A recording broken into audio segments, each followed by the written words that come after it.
If you are interested in starting your own podcast, we use Buzzsprout because it is simple and easy to use. Buzzsprout can get your show listed on every major platform while giving you the resources for a great podcast website, audio players that can drop into other websites, detailed analytics to see how people are listening to your podcast, and tools to promote your episodes. Podcasting isn't hard when you have the right partners, and that is why over 100,000 podcasters are already subscribed to Buzzsprout to get their message out to the world. Following the link in our episode descriptions lets Buzzsprout know that we sent you. So in return, you will receive a $20 Amazon gift card from Buzzsprout while signing up for a paid plan. Most importantly, every subscription through our link is always appreciated and helps support our show so we can continue delivering the quality content that you guys listen to. That being said, back to the show.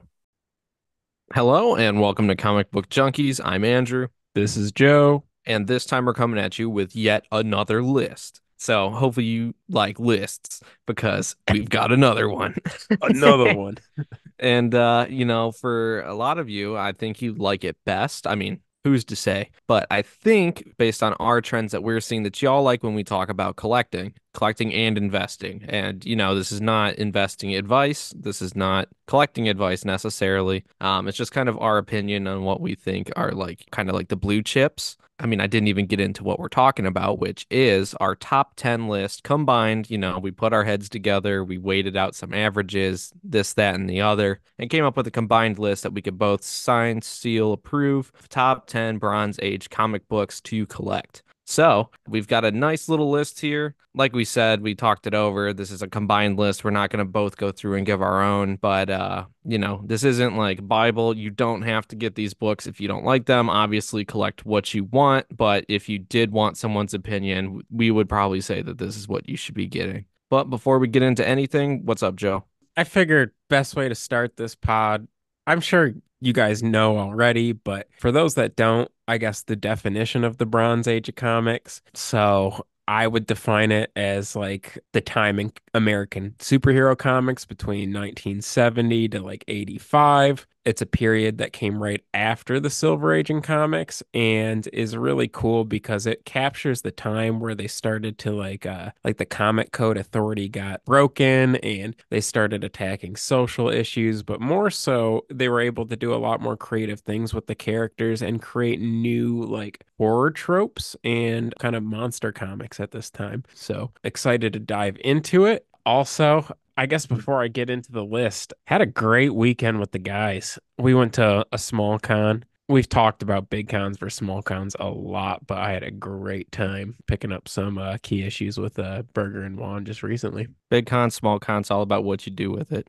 Word. But lastly, the first 8 out of the 10 we both agreed on. So the last few are a little, I guess, your bread and butter, like whatever you guys prefer. But I feel pretty good about the list. So I'll kick it off just because number 10 is a book that I picked up recently. So Conan the Barbarian issue 1, first app and origin of Conan in comics. Conan was actually created by a pulp novelist named Robert E. Howard back in the day, but Conan was always featured in like novels or short stories prior to 1970. But Barry Windsor Smith and Roy Thomas did a great job of bringing the character to the comic front. I have my beautiful, smart wife to thank for this book because it was my 2024 birthday present. Yeah, she knew that you love men in loincloths and she just hit the nail on the head.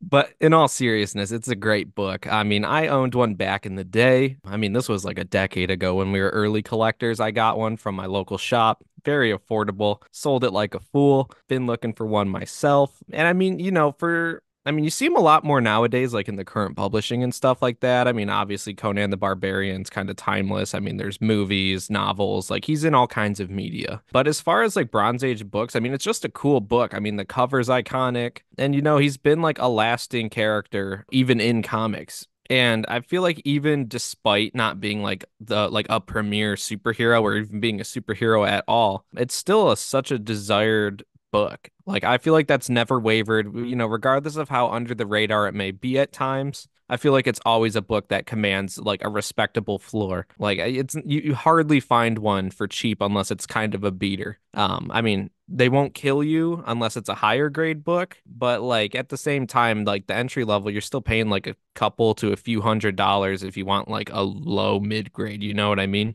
I do. And it kind of just gives me those like premiere issue vibes too.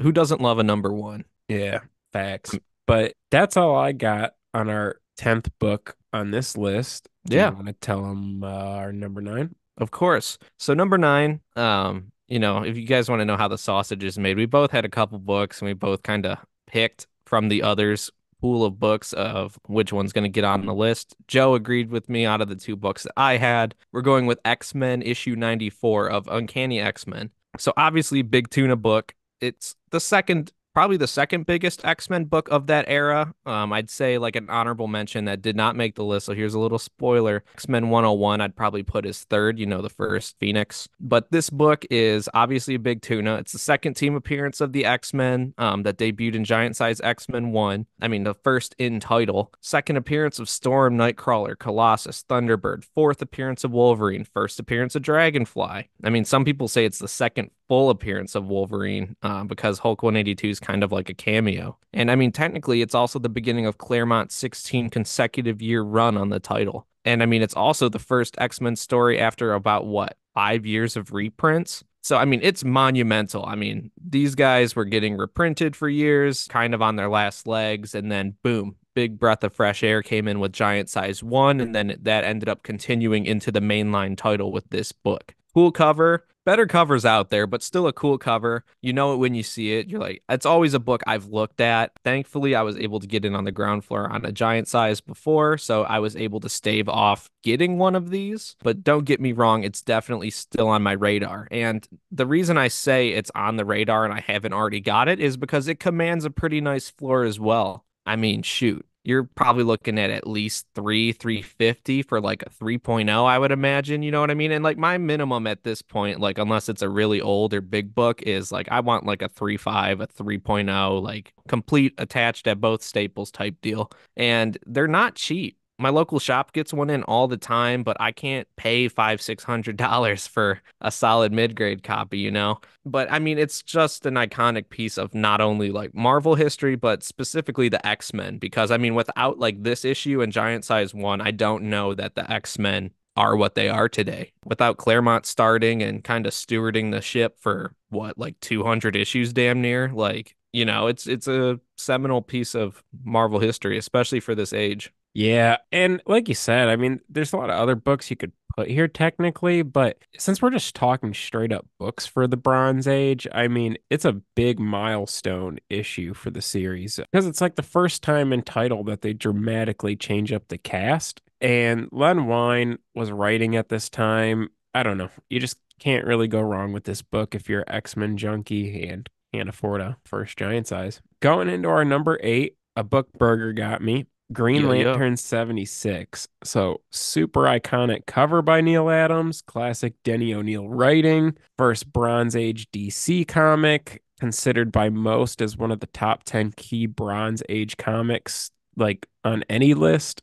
Green Arrow and Green Lantern begins in series and makes for one of like the best runs in comics in the Bronze Age outside of like a lot of that X-Men stuff. So again, Berger was nice enough to trade me one of these back in the day, and it's a must-have for any Green Lantern or Green Arrow fan. I agree. I mean, obviously, we saw like with this come in like kind of a tonal shift. It's kind of like a clear starting and stopping point of silver into bronze. It's also cool because it's literally retitled to Green Lantern and Green Arrow. It's not just one or the other. Even though, Green Arrow doesn't really count as his run. It's Green Lantern's run, let's be real. But it's just cool. I mean, so much came of it because I mean, not long after this, I mean, did they do the drug issue like you mentioned prior, like Speedy? It kind of opened a lot of different avenues for different storytelling, and like you said, it's kind of like one of like the flagship books of the Bronze Age. Like a lot of people think this book is synonymous with it, so it would just be absolutely a total miss if we didn't include it on the list. Word. And I'd like to keep going back and forth, but Burger, I want you to take the next three on this list because these next three characters are right up your alley, and they all kind of have a similar vibe too. Oh yeah, dog. So yeah, if you're leaving them to me, I mean, if you listen to our movie episode, you'll have an idea of what number 7 is. It's Tomb of Dracula 10. So we're not talking about good old Vlad the Impaler Dracula himself. We're talking about Blade, everyone's favorite vampire killer, dude, the Daywalker. Shoot, we'll just list off all of them. We'll go up through 5 so we could talk about them as one big discussion. So 7 is Tomb of Dracula 10. At number 6, we have Werewolf by Night 32. And at number 5, we have Marvel Spotlight 5. So we're looking at kind of the big tunas of the Bronze Age Marvel, of like the horror books at least. I mean, there's a lot of big Marvel Bronze Age books. I mean, I would say most of this list is Marvel, if you haven't noticed already. But I mean, when you think of horror and trying out new things, this was like the best time for like those books. I mean, think about DC's Showcase, like in the Silver Age. I would kind of say that, this kind of era in Bronze Age Marvel was akin to that. They were trying out a lot of new things because, I mean, there's more minor characters like, Iron Fist, Luke Cage, people like that. But when we're thinking of people, specifically the books that are kind of more scarce, we're looking at these three. Marvel Spotlight 5 has such a sick all black cover that's hard to find in high grade. Obviously, that's the first appearance of Ghost Rider, Johnny Blaze. There was a Ghost Rider prior to that in the Golden Age, but obviously people don't think of Carter Slade when you think of Ghost Rider. You think of Johnny Blaze, or, if you're of a different generation, maybe Danny Ketch. But I don't think those other Ghost Riders, even like Robbie Ray is the one who drives a muscle car now, you don't get that without this. I mean, it's iconic. Nick Cage played him in a movie. Just one of the coolest character designs ever. Who doesn't love a flaming skull-headed biker on a motorcycle? You know what I'm saying? Like, that's just hardcore. Werewolf by Night 32. We're talking about 30 plus issues deep into a werewolf solo series, which, don't get me wrong, Werewolf by Night is sick, but like, what do you do 30 issues deep into the werewolf solo series? You introduce like a mercenary that's dressed in like pure white. Wasn't crazy at that point when he was introduced, but sick, iconic costume. You've all seen it, even if you're a fan of the show. I mean, obviously, it doesn't parlay that much into what this book is about, but I mean, it's also fairly scarce. It was a cult classic book. Moon Knight has his hardliners, his truthers. I was one of them. I am one of them, but it's relatively scarce because it's nearing the end of like a solo series in the Bronze Age. You know what I mean? It's not exactly like they're plentiful, and for a long time, it wasn't the most desired book, but it's always commanded a pretty decent floor. I mean, today it's a whole different story. It's kind of hard to get your mitts on a copy without spending several $100s, even for like a iffy copy. And then back to Tomb of Dracula, which I would put them in this order specifically and have Tomb of Dracula at 7 because I think that's honestly the most attainable of the three. Even though Blade does have movie hype coming out, I hear that there is a lot of kerfuffle going on in the background. They don't know, what the director's doing, rewrites, reshoots, this, that, the other. So maybe that's something that is like slightly bringing down the price on it, but like this is still a book that commands good money. I mean, it's always going to be cool because I think the characters themselves are just lasting. Kind of a supernatural niche there, but these are three of like my favorite characters kind of. I mean, like I love these characters a lot. I mean, I only have the Werewolf by Night 32 myself. I would love to get a Tomb of Dracula 10 and a Marvel Spotlight 5. All of these characters have huge cult followings, and they were all in titles that weren't like Amazing Spider-Man or Fantastic Four, So Right. that adds a lot of value to these books because nobody was, to your point, 30 issues deep in Werewolf by Night. Yeah, and no Um, one was grabbing multiple copies of that at that point. You know what I mean? yeah, so none of these are cheap, and I don't have any of them myself, but they're all cool. Like the Tomb of Dracula 10, Marv Wolfman's story, so I'm sure it's probably a good read too. Werewolf by Night 32, first Mark Spector. I read somewhere when I was doing research that they actually spelled his name Mark in the first issue instead of Marc, which is a interesting tidbit. But lastly, Marvel Spotlight 5, first Johnny Blaze as Ghost Rider. Mike Plogcover, big fan of his covers in general. He did Frankenstein, he did Werewolf by Night issue 1. So I always seem pretty drawn to his covers. And in this, it's revealed later too that Mephisto is the reason for Johnny Blaze's curse, which is kind of cool for comic junkies. So love the characters, love the covers, and all of them require some coin to get. So if you can afford them, definitely worth it. But going into number four, a book that I have in my collection, something that's near and dear to me, because it's one of the first titles I started collecting. I think it's my first Marvel title. So, Amazing Spider-Man 129, first appearance of Frank Castle, the Punisher. Some of the other books on this list prior are probably actually harder to purchase than a first Punisher, but I feel just probably because so many were printed. But I feel like when you think of Bronze Age Mega Keys or Grails, rather, you think of the Punisher. Like it doesn't hurt that it's in Amazing Spider-Man, so it's always going to be evergreen, but kind of like Amazing Spider-Man 300, I don't see these ever not being popular. They'll always sell. I think it'll keep growing. Definitely one of my favorite books in my collection. I think you nailed it too, though. Like some of these other books may be a bit harder to come after, you know? Like you won't see them as much. You might see Amazing Spider-Man 129 all over the place. Like you go to con, I'm sure there might be one or two at every other booth, you know what I mean? But that's just kind of like its staying power, you know? Like it's not a book that sits for that long. There's always one person who's gonna want that book. And Yeah, it doesn't matter how many copies were printed. They'll always ex sell. Exactly. It's timeless. Like everyone's gonna want that character. Everyone loves Spider-Man. The fact that they're paired together magically, I mean, that is inseparable. So, I mean, it's one of the best books you can get. And I mean, even with that, even with it being more accessible, it still demands a very high price. Like even for a low grade copy. Gone are the days where you can take $180 in your checkbook and go get one like I did about a decade ago. But granted, mine's not nearly as nice as Joe's, and he hit it right before the ship sailed on the price increase. So it's like this book has got a high floor. And I mean, even though there's plenty and you'll see them wherever you go, like you can't negotiate that much off the top unless you're bringing, major coin or you've got good books to trade. Facts. But I guess that's all I got on that book. I want you to give us the number three because it's something that you have. So you heard me talk about it before when we were talking about X-Men 94. So it's only logical that higher up on the list is Giant Size X-Men issue 1. So for those who don't know, it is the first appearance of the new team. It is the first appearance of Storm, Nightcrawler, Colossus,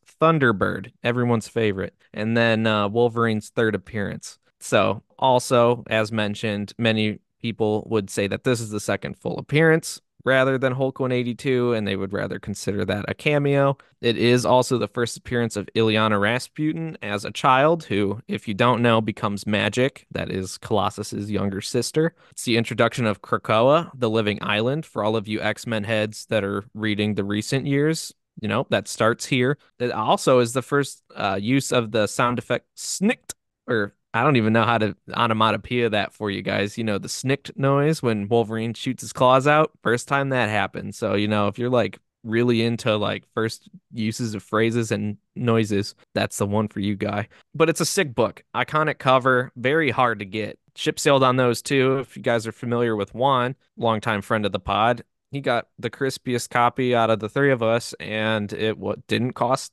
nearly as much. I mean, I'm not pocket watching, but let's just say that the prices back then are a lot better than they were now. Routinely close to a grand book at the floor now. I mean, I'm sure if you're patient, you can find the better deal, but let's be real. Like, this is basically, especially with the X-Men boom going on again, at X-Men 97, a lot of those characters, a lot of what came from that all happened stemming from this book and its introduction. Arguably, outside of X-Men issue 1, the biggest book for the characters, the team in general, because without it, there wouldn't be basically all of the lore of X-Men. There'd be no Gambit, there'd be no Storm, Nightcrawler, Colossus, Alpha Flight, none of that. All of those teams and everything like that. I mean, plus, everyone loves the OG team, but think about all the cool characters that came from it. I mean, can you think of the X-Men if it's just the original team at this point? I mean, this changed the game. It's the first time we see Wolverine featured outside of that run too that we reviewed. Incredible Hulk 180 to 182. So it's a very early appearance of him, even though it's not his first. It's like fourth overall, but like arguably second full. Yeah, and I don't know, like he barely even what's interesting is he barely even made this new roster. Like they were thinking about choosing somebody else, but humored it because he was Canadian. So when people think of the X-Men, they think of this squad. So even though it's a giant size comic, it's still one of the best X-Men keys out there, even outside of the Bronze Age, just in general. And one of the best Bronze Age keys, obviously, because it's number 3 on our list. So there's just so much going for it. Like you got Claremont writing at that time, and you've listened to us review X-Men in the past. So I can confidently say that that story is probably good too. And I don't know. This is a book that might be on my radar next year. I kind of with the Brainiac am probably done on $1,000 books, but there wasn't really a bigger time in comics for the X-Men than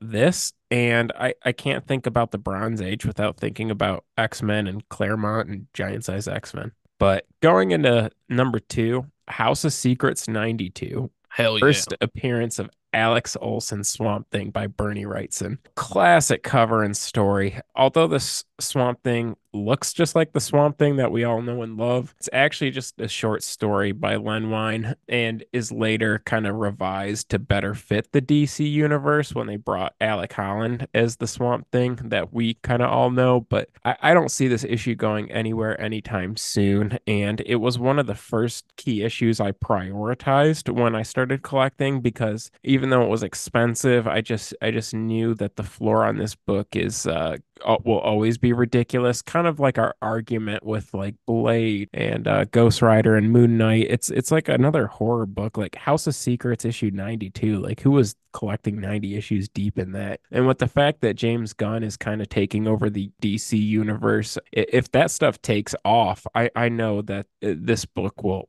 always have staying power. I guess it'll have staying power regardless, but high ceiling too. And one of my favorite, not only bronze books, but one of my favorite books in my personal collection. And then lastly, not something I'm prepared to talk about, but isn't there some kind of weird story about the lady in the cover? Isn't she a reference to something? Yeah, I want to say it's probably somebody's like wife or something. Like it's just she's a model for the cover. Yeah, so I'm a little ill prepared there, but if you look into it, there's more than meets the eye with the cover. But who doesn't love Swamp Guy, dude? I mean, he had a TV show that got canceled, but like had a cool premise from what I did see. There was also the original movies, which are not masterpieces by any means, but they're fun. You know, there's a lot of potential with the Swamp Thing. And I mean, he's just cool in the comics. Like, I've never been really disappointed when old Swampy shows up. You know what I mean? This is really high. I mean, in terms of like giant size X-Men probably is going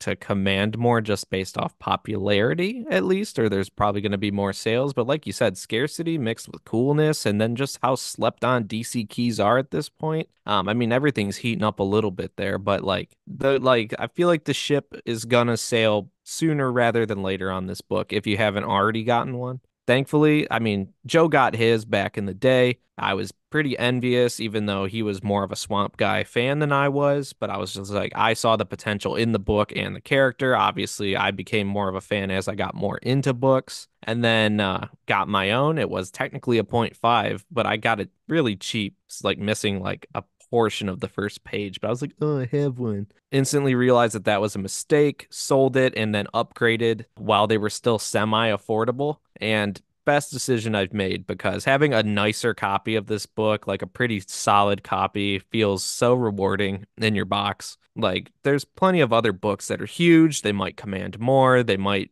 be like, sentimental or something, but there's just something about the book that, like, when you're holding it, it's different. True and real. True and real. And with that, let's put the cherry on the top here. Our number one, numero uno, the best Bronze Age book in the eyes of CBJ, The Incredible Hulk 181. For those who are ill-informed, this is the first full appearance of the Wolverine. Some may argue it's Hulk 180. I don't necessarily disagree, but facts are facts. This has got the better cover. It's got more Wolverine throughout, and the market has already deemed it to be the book. Might be plenty of them. I mean, who knows? I mean, Hulk was a long-running title. It's a very popular character, but there's not a lot of Hulk keys. There's the first six issues, and then there's really like 180, 181, 182. You know what I mean? Up until we start getting in the 300s and things start changing. But like, this is the book. Wolverine, I mean, obviously, we talked about him a couple times already. One of the X-Men that you think of because of the Bronze Age. Giant size X-Men, X-Men 94 really made Wolverine a household name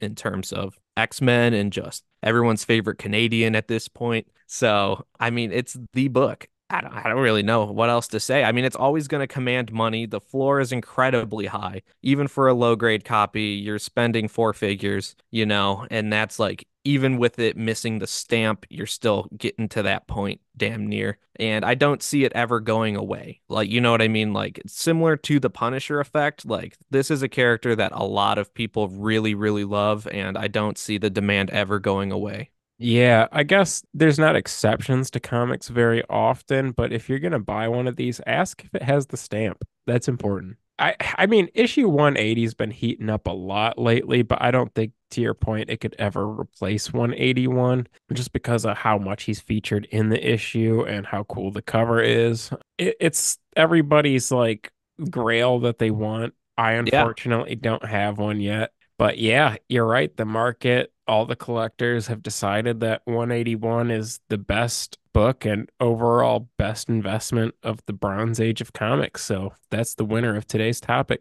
I guess I'd like to give a quick shout out. Couldn't fit it into the list, but Batman had a pretty good run during the Bronze Age too. To your point, Marvel, I think, was a lot more prominent, but I would have loved to get like a Ra's al Ghul on this list somehow. And then, even though it's kind of more of like an adaptation of like the movies at that time, but Star Wars is now a pretty big deal in comic books, and it would have been cool to fit it on the list, but there's just too many good books in the Bronze Age.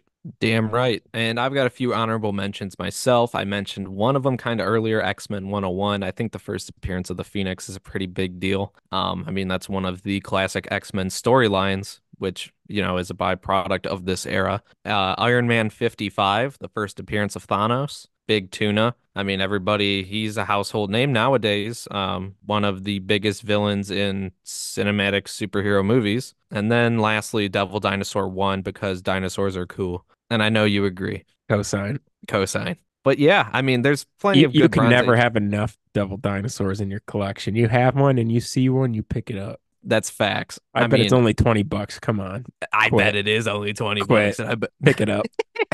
it's literally like I don't even know if it's part bit at this point or if it literally like I've like developmentally like changed. But like every time I'm like in a bin, I like pull one up and I'm like, oh, look at that. That's a good book. Every time you Like, don't pick one up and buy it, you're disrespecting Jack Kirby. yeah, dude, that's facts. And like dinosaurs rule, so don't be a dick. Give it a home. But we'll stop there for today. I'm sure we'll have another list coming at you soon. Maybe we'll go to the Silver Age. Maybe we'll go to the Golden Age. We're not going to do the modern age. I'm just kidding. Maybe we'll do the modern age at some point if we get bored. But for today, that's that. You know where to find us, unless you're new here. And in that case, welcome. CBJ Pod on Instagram. CBJ Podcast on Facebook, or you could type in Comic Book Junkies. You'll see our logo. We're on YouTube. We're on everywhere you find podcasts. Wherever you're listening to this, tell a friend, tell a neighbor, tell the postman. I don't care. Tell someone, spread the good word. Rate, review, subscribe. I mean, we like the good feedback. I mean, unless it's negative, then we'll just have to, kind of reevaluate. But it helps feed the algorithm, which helps us find more junkies to connect to. But other than that, we're not beggars here. But we appreciate anything you do to spread the good word of CPJ. And with that, that's our episode. Thank you guys for listening, and you'll hear from us soon. Catch you later.